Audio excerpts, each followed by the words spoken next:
Welcome my dear friends, welcome to everyone to my channel Bhudev here. আশা করি সবাই খুব ভালো আছো।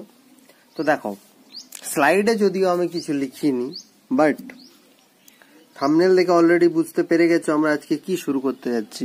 হ্যাঁ, আমরা আজকে শুরু করতে যাচ্ছি দ্য সুলতানেট পিরিয়ড। ঠিক আছে, আমরা আজকে শুরু করতে যাচ্ছি দ্য সুলতানেট পিরিয়ড। এখানে অনেক কথা থাকতে পারে, ঠিক আছে, অনেক কথা থাকতে পারে এবং এর সময়সীমাটা আমি বলে দিচ্ছি 1206 থেকে 1526, যেখানে আকবর বলছি, বাবর ঢুকে যাচ্ছে সুলতানেট পিরিয়ড। এখানে প্রথম কথা শুরু করার আগে অনেক প্রশ্ন থাকতে পারে যে হঠাৎ করে সুলতানেট পিরিয়ড কেন? এর আগে তো ইতিহাসে অনেক কিছু আছে, পাথরের যুগ আছে, ইন্দাস ভ্যালি সিভিলাইজেশন আছে, দের বৈদিক যুগ আছে, তারপর তোমার হচ্ছে তোমার গিয়ে মগধেরও যে উত্থান ষোড়শ মহাজনপদ আছে, তারপর চন্দ্রগুপ্ত মৌর্য ডাইনাস্টি আছে, এরকম করে করে আছে। আমরা হঠাৎ করে কেন সুলতানেট পিরিয়ড থেকে স্টার্ট করতে গেলাম? তার আমার মতো করে ব্যাখ্যা, আমি যেটা ভেবে শুরু করছি সেটা হচ্ছে যে অ্যানসিয়েন্ট হিস্ট্রি খুব ইন্টারেস্টিং, এটা আমি মানছি। অ্যানসিয়েন্ট হিস্ট্রি খুব ইন্টারেস্টিং, এটা আমি মানছি, বাট এটাকে রিপ্রেজেন্ট করা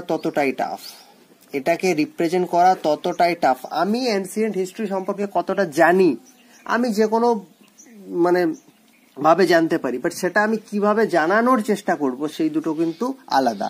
সুতরাং এনসিয়েন্টটা আমি আমার পরিকল্পনার মধ্যে আছে নিয়ে আসার, বাট যতদিন না পরিকল্পনা স্ট্র্যাটেজিটা আমি ঠিকঠাক তৈরি করতে পারছি ততদিন আমি ভাবলাম যে ফালতু বসে থেকে কি হবে, তাহলে আমরা সুলতানেট পিরিয়ড থেকে স্টার্ট করতে থাকি, সুলতানেট পিরিয়ড থেকে আলোচনাটা করতে থাকি।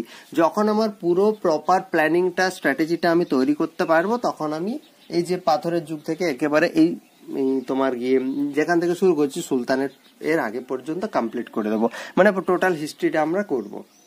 ঠিক আছে, তাহলে সুলতানেট পিরিয়ড, এটা হচ্ছে প্রথম কথা হচ্ছে যে এটা আমাদেরকে এখন পড়তে হবে। আমরা এটা ভেবে শুরু করছি যে সুলতানেট পিরিয়ডের আগে হিস্ট্রিতে আর কিছু ঘটনা ঘটেনি, এটা হচ্ছে হিস্ট্রির ফার্স্ট চ্যাপ্টার, এরকম মনে করে আমরা পড়ছি।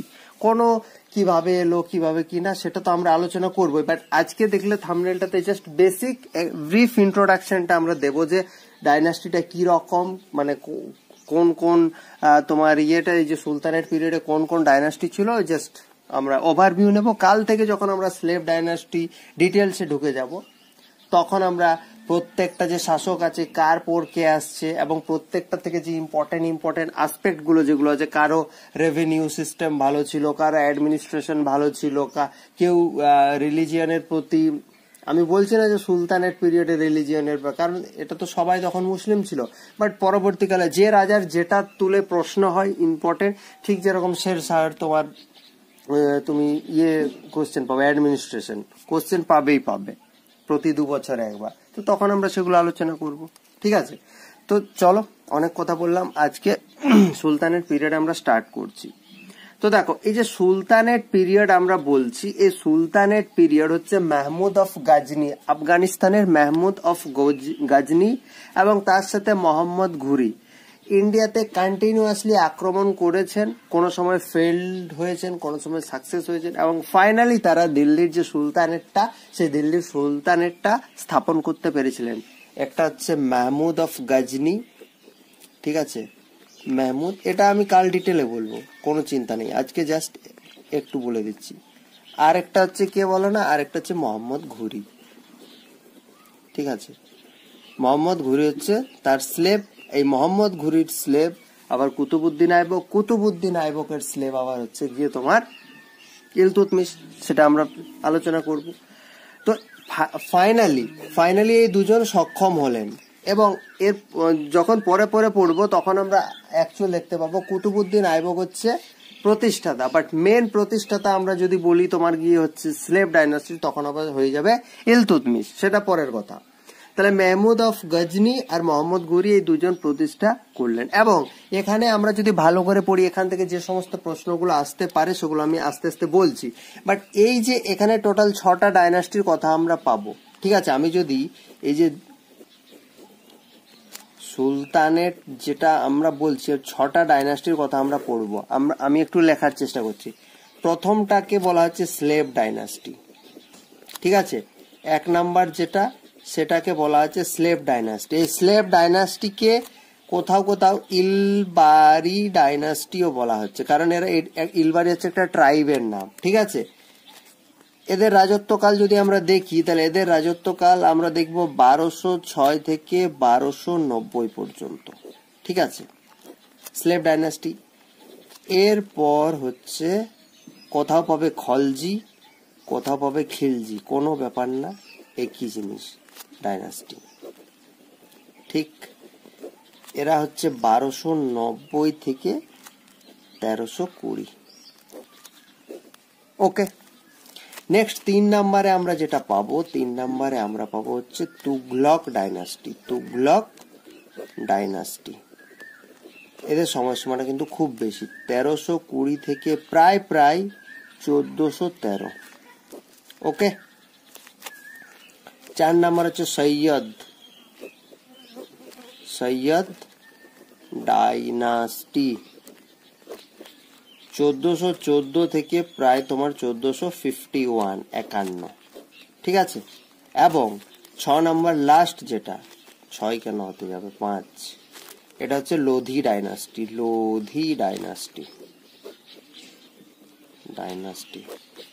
1451 থেকে 1526, ঠিক আছে। দেখো টাইম পিরিয়ড থেকে তো প্রশ্ন আসার চান্স খুব কম, বাট এখান থেকে কতগুলো কমন কোয়েশ্চেন্স এসে থাকে। প্রথম কথা আমি বলি যে সব থেকে লংগেস্ট আর সব থেকে শর্টেস্ট যদি ভালো করে দেখো, 1206 থেকে এরা হচ্ছে 90, তার মানে এরা মোটামুটি 84 বছর রাজত্ব করেছে আর কি। 84 আর 6 90, এরা মোটামুটি দেখো 90, ওদিকে 30। এরা দেখো 1320 থেকে 1420, 100 বছর হতো, বাট 13 হচ্ছে, মানে হচ্ছে প্রায় ধরো 93 বছর, ঠিক আছে। এরা কত বছর দেখো, 37 বছর। এবং এরা কত বছর রাজত্ব করেছে, 25 বছর, তাই তো, 25 বছর। তাহলে সব থেকে লংগেস্ট যদি দেখো তাহলে এটা হয়ে যাচ্ছে তুগলক, সব থেকে লংগেস্ট হয়ে যাচ্ছে তুগলক। এবং সব থেকে শর্টেস্ট যদি লোধি, ঠিক করলাম তো, আমার এখন অঙ্কে যা অবস্থা, 1526। তাহলে দেখো 5 আর 1 6, 7 আর 5 12, 75 বছর, তার মানে বিয়োগগুলো ভুল করেছি, এটা 75 বছর হচ্ছে। সিমিলারলি এটা আমি 1451 থেকে 1414 বিয়োগ করবো, আমি উল্টোটা বিয়োগ করে দিয়েছি, তাহলে 7 হচ্ছে 11, মানে 3, 37 বছর, এটা ঠিক আছে, এটা 37 বছর আছে।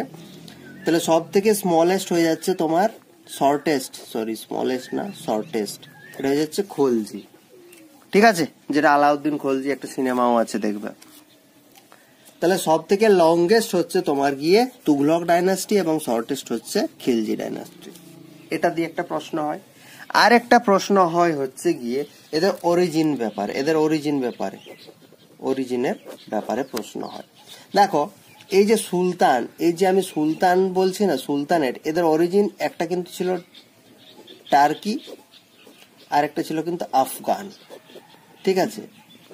সুলতান এদেরকে বলা হতো, কেউ কেউ ছিল টার্কি অরিজিন থেকে, তুর্কিশ ছিল, আবার কেউ কেউ আফগান ছিল।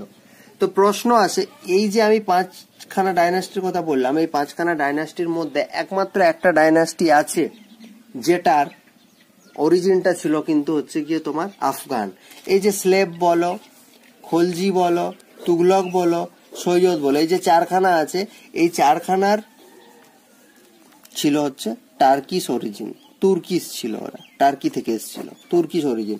এবার এই যে লাস্ট আছে লোধি, এই লোধি হচ্ছে আফগান অরিজিন, মনে রাখবে, প্রশ্ন আসে, আফগান অরিজিন, মনে থাকবে। আজকে আমার জাস্ট এই ব্রিফ ইন্ট্রোডাকশনটুকু দেওয়া ছিল যে সুলতানেট পিরিয়ড, সুলতানে আমরা কি কি পড়বো সুলতানেট পিরিয়ডে।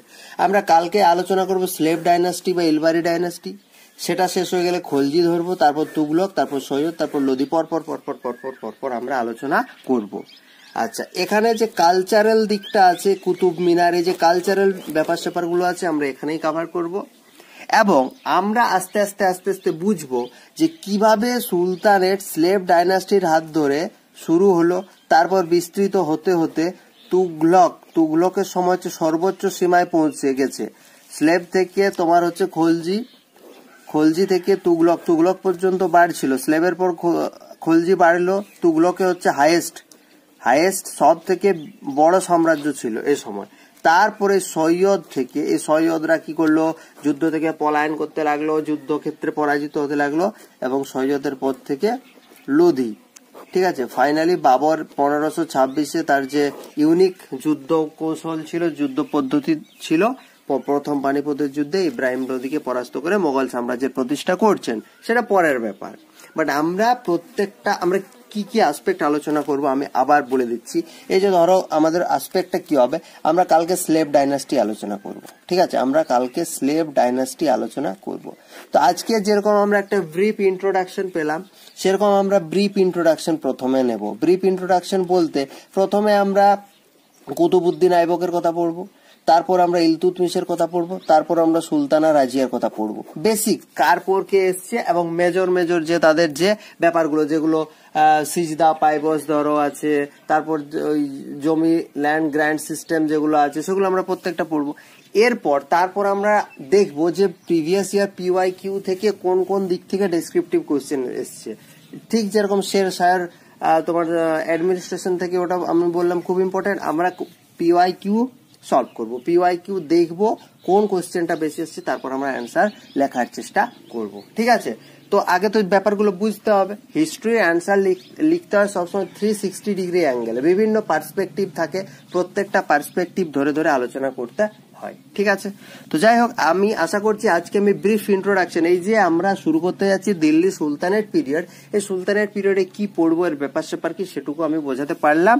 সাথে সাথে এখান থেকে যে এই আজকের স্লাইড থেকে যে কোয়েশ্চেন গুলো হয়, এখান থেকে কোনটা শর্টেস্ট কোনটা লংগেস্ট, বা কার অরিজিন কে, মানে হচ্ছে এই যেমন এই লোধিরা হচ্ছে আফগান অরিজিন এবং বাকিগুলো হচ্ছে তুর্কিশ অরিজিন, যারা টার্কি থেকে এসছে, এই ব্যাপারটা ক্লিয়ার করতে পারলাম। ঠিক আছে, পরের দিন আমরা স্লেভ ডাইনাস্টি দিয়ে শুরু করব। দেখা হচ্ছে পরের ভিডিওতে, সাথে থাকুন, শিখতে থাকুন, আর ভিডিও ভালো লাগলে চ্যানেলটা সাবস্ক্রাইব করে দেবেন, আর এই ভিডিওগুলো শেয়ার করে দেবেন। Thank you, have a good day.